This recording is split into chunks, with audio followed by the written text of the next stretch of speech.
The Braxton sisters are running amok and they're at odds again. And when I tell you the Braxton family values dynamic is shot to shit because it's not giving family nor values. Like the way I just saw Tony buck up at Tamar, I have never seen Tony so angry in my life. And before I get into the meat and potatoes, I just want to ask a question. Ain't y'all tired? Like y'all are in y'all's late 40s, 50s, and I think Tony may be hitting 60, and that's no shade because homegirl look good.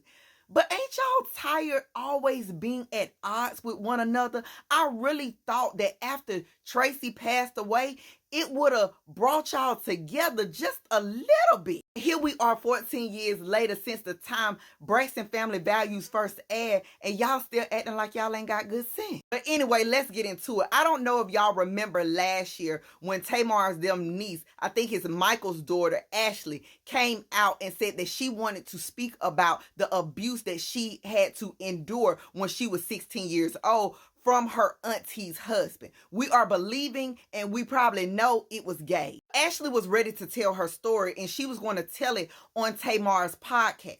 And the sisters got a whiff of it. And we believing, just from the clips, I'm believing that it was Tony that sent Tamar a cease and desist. So the episode never aired. Tony felt like it wasn't a good idea for Ashley to tell her story. And I don't know if she meant tell her story, period, or just tell it on Tamar's podcast. But Tamar came back with a rebuttal and it was like, no, it wasn't that you did not want her to tell her story. It was you wanted her to tell her story on the Braxton Family Values show instead. I don't know what happened. All I know is Tamar uttered the words that y'all don't ever have my back.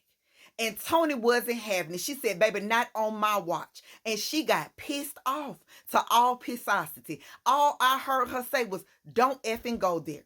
Do not effing go there with Tony Braxton. And I saw Tony get her little ass up and get in Tamar's face and was ready to knock if you buck. And honestly, I'm conflicted on how I feel. I want to believe that Tamar is coming from a genuine place, but y'all know how I feel about Tamar because Tamar can be very performative and always have a motive under her belt because she did utter, y'all were trying to take my livelihood or something. And my thought was, this one podcast episode was not going to take your whole livelihood away from you, Tamar. So stop it. But then on the other end, I know how some Black family dynamics work. And baby, they will see abuse, know it's abuse, and will sweep it under the rug to protect a Black man. Nonetheless, Ashley is a grown woman and she should be able to freely tell her story however and whenever she wants to.